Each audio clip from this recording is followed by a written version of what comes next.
You're watching the Segpay News Network. Today we're talking with Mike Shea, CEO of Segpay's European operation.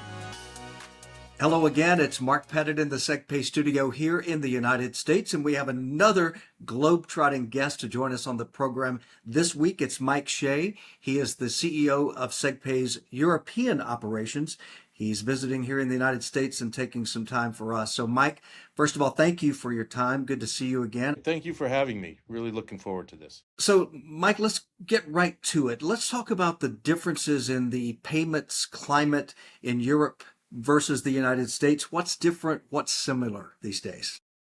Well, I think in Europe, you've obviously got a situation that's more dynamic in terms of change and the way that happens because of the fact that payments is such a heavily regulated industry over there. Anybody who enters the merchant or e-commerce market understands that if they want to get paid, they are going to have to adhere to a certain set of rules, and it's accepted that that'll have to be done.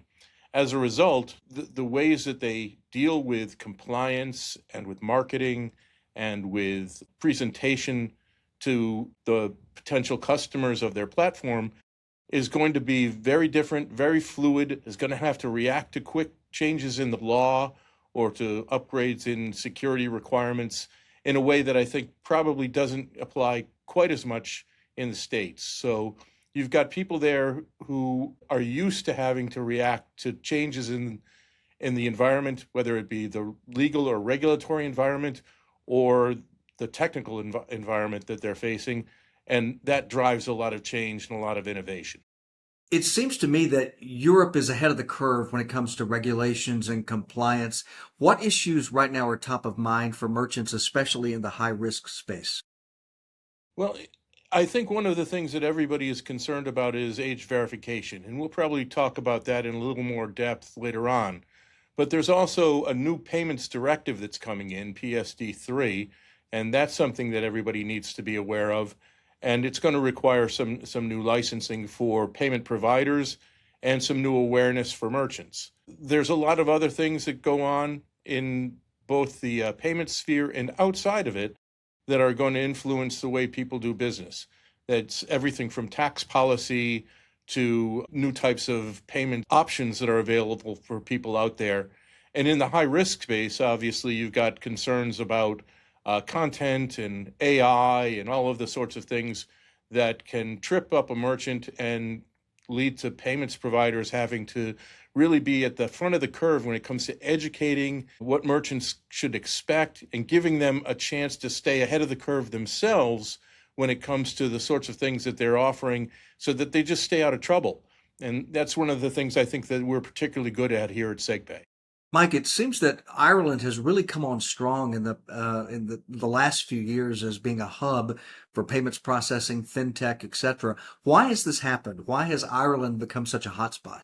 Well, I think it goes back to the 90s. What they did is they coupled that highly educated, literate European workforce, coupled it with a low tax base. They cut corporate taxes down to 10% and then 12.5%, which was still lower than most countries, and offered an opportunity for people to come in and build their businesses cross-border. So you get a lot of investment coming from America, you get a lot of high-tech firms coming in, and you especially got a lot of financial organizations coming in. And as a result, they fed off each other. It became a perfect storm, and it continues to be. We have people there who know the business, who are entrepreneurial in a lot of ways in their approach. We're the closest country really in terms of flight time to the US. So it's accessible. We speak the same language. And we also are cosmopolitan enough to go out and be able to access the European markets. So Ireland has grown to now being the most dynamic place I can think of for new businesses to start up and to migrate into Europe. And, I was very fortunate to be there during that entire process and take part in it. So, Well, cheers to that and cheers to you. I think cross-border processing is a huge opportunity, and merchants here in the United States want to do business in Europe. What mistakes do you see merchants making as they try to do cross-border processing? Well, they should look for the things above and then meet, where is it that we want to go? What is it that we want to offer? What kinds of laws or regulations that we may not face in our current home market, whether it be the US or even Asia Pacific or someplace like that, will we have to be ready for in Europe? Talk to the experts, talk to the people who are experienced. We've been there now for over 20 years, and find out what their approach has been. Do some quick study homework in terms of the businesses that have succeeded, and then trust yourself to go out and explore new opportunities. I think a lot of people just dip the toe in and they don't realize that unless you're committed, unless you're willing to make the kind of investment that's necessary to succeed, you're probably already, shackling yourself to an anchor and jumping over the side of the boat. What you want to do is put yourself in a life preserver and float right into that new country. Or have Segpay as a co-captain on that ship as you make that Absolutely. that transition. We're happy to be there with him, and we've done it many times. And so. on that note, Mike, how do you use your background, your legal background, and Segpay's expertise to help merchants, especially high risk, make these growth initiatives happen?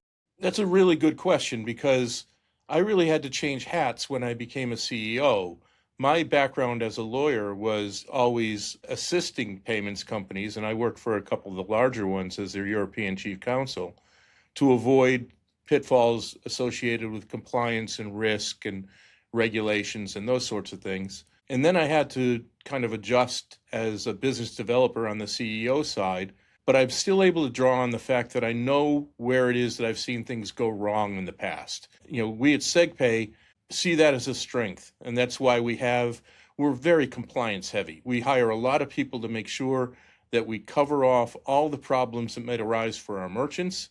That's what my background helps me the most with. I can kind of see where the quicksand is and help the merchants and our customers get around it. To me, that's the biggest value add I've been able to give. And I've learned a huge amount as well about the sorts of things that merchants are concerned with. And that's really helped me as I've gone from being the legal guy who says no to the CEO who wants to get to yes. We can help people get to yes. Exactly. So we have a joke internally that we're really a compliance company that does payment processing, because it's a full-time job. Yeah. And look, it's a full-time job because it's important.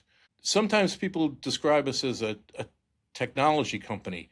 And that's true, because we're technology based and we need to be able to provide people with access to e-commerce and things that are reliant upon all of those sorts of rails. But really, we're a services company. We're here to make sure that people get paid. Businesses want to get the money that they deserve. And to tell you the truth, they don't care if we get it to them on the Pony Express or via an e-commerce platform. They just want to make sure they get paid. And that's our job too. And compliance is at the forefront of that. And that's why we put such an emphasis on it. People don't want to lose their money by way of fines, and they don't want to lose their money by way of being shut down for periods of time to retool. They want to make sure that they're able to provide a consistent, profitable place where they can do business safely and not have to worry about things popping up to derail them. That's our job too. Age verification is a huge issue around the world, but it seems that Europe has put a special focus and attention on it. Why has Europe and the UK been more focused on this, Mike? Well, I think they've been more focused because they have a more centralized way to approach it.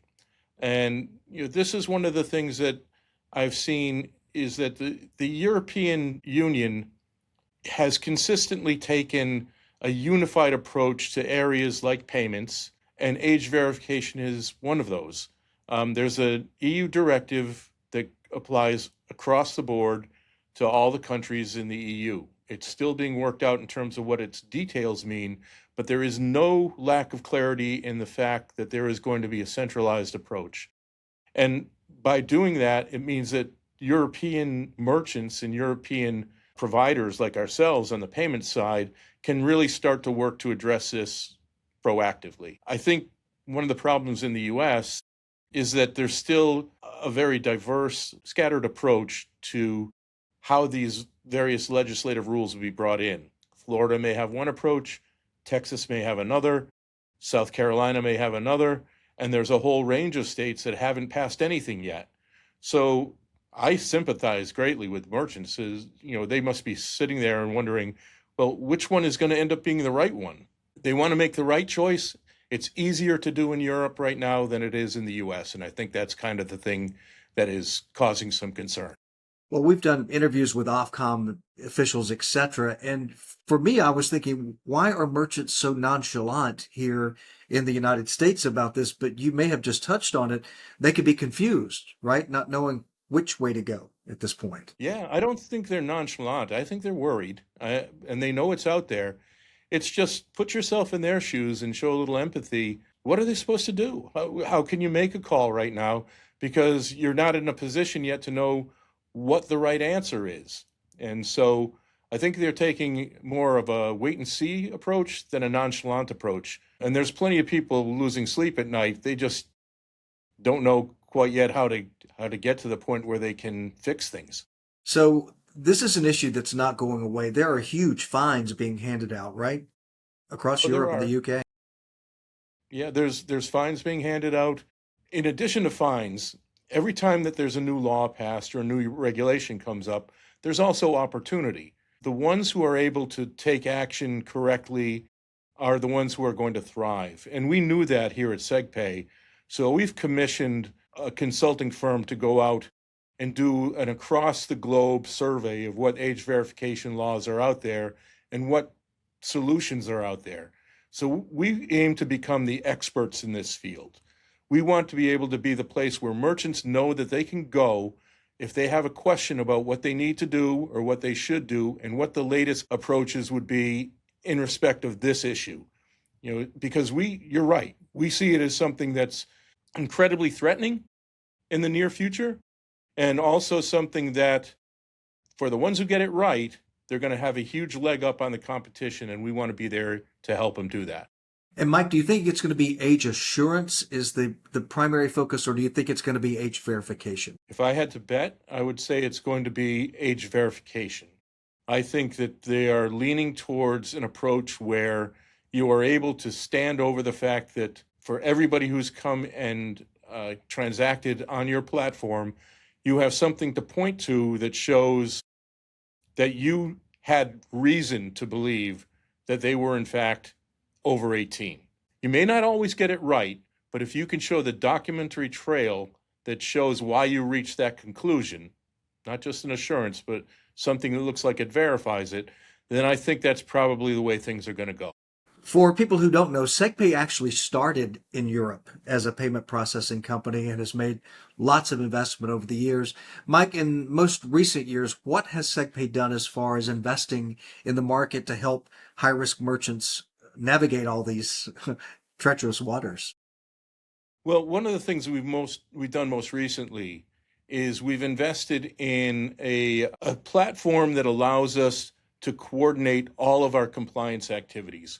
So for a merchant who comes to us and provides us with the documentation to comply with AML legislation, for instance, we'll have a repository that we can access that will draw on the documents they've sent us, the answers they've given us, the changes that we've seen, or if something should pop up in the media that is an adverse reference, we'll be able to populate that right away and access it. Our policies will be in a single place where people can go and see that, as well as our procedures for making sure that everything is working right. So we've consolidated that into a single enterprise risk platform. It's called Viclarity. It's Irish-based, very strong, and we're very happy with the results we're seeing so far.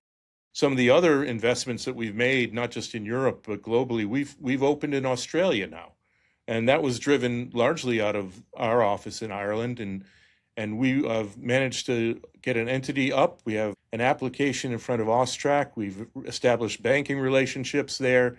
And we hope to be offering merchants the ability to transact in Australia and maybe some of the rest of Asia Pacific sometime in the second quarter of this year. So investments and growth, it's at the forefront of what we're doing. Excellent. So, Mike, pull out your crystal ball and tell us what you see coming the next 12 to 24 months. I see standardization in the age verification field. Eventually, you're going to get to what is considered to be a standardized solution. And, we want to make sure that we're able to give people the right steer when it comes to dealing with that. The other thing that I think we're going to be dealing with, a couple of years ago, when we would go to conferences like Money 2020, every booth was crypto this, crypto that, crypto the other. Now, when you go, those same booths are now AI, and what its ramifications are and how to use it in all of the different spaces where we operate, both on the compliance side and on the consumer merchant side. There's going to be an explosion there, and there's going to be a significant change. So I see in the next 12 to 24 months a lot of growth in the AI area and some standardization there as the rules become more set. And then finally, remember I was talking about crypto. It hasn't gone away. It's still there. There's going to be a digital euro very soon. And I think payments options on the crypto side are going to expand, probably not within the next 2 years, but I'd say within the next 5 years, you're going to see that come more substantially into the market. So, Mike, just back to AI for a second. It seems like card schemes and banks and people are afraid of AI right now. Do you think there's going to be more of an acceptance as we go forward? Well, there will be more of an acceptance because they're going to find ways to put in protections. But I'll tell you, when I talk about going to these conferences with all the AI booths, half of them are out there saying, AI, this is going to be the greatest thing that ever happened to you. And the other half is saying, AI, it's the biggest threat in the world. We're going to protect you from it. So they're both sides of the coin are being represented. I think eventually you'll get to sort of a balancing between those. And AI will become not a reason for fear necessarily on the part of banks and other financial institutions, but an area where they found a risk level that's within their risk appetite, and they'll live with it. And it's gonna come. It'll be fun to check these predictions, Mike, as we move forward. Finally, Yeah. What is it that makes Segpay special? Why do merchants really like Segpay? Well, I think merchants like Segpay because what I said before, we're technology based, but we are really a services company. We put our merchant needs first. When we deal with financial services, the emphasis is on services. We're there to make sure that they're safe. We're there to make sure that they don't get fined. We're there to make sure that their payment rails stay up and that they keep getting paid. And we also have the kind of approach, fostered by Kathy from the time that she began the company, where we look for a complete end-to-end enjoyable customer experience. They have enough things to worry about without having to worry about whether or not their money's going to show up in their bank account tomorrow. We make that easy for them, and they appreciate it. Certainty in an uncertain world. That's one of our big ad campaigns Way right of putting now. Mike Shea, CEO of Segpay's European operations, thank you so much for taking your time to speak with us today. It was really great to have you on the program. And please stay tuned to the Segpay News Network. We've got more great interviews coming up in the weeks and months to come. Thank you, Mark.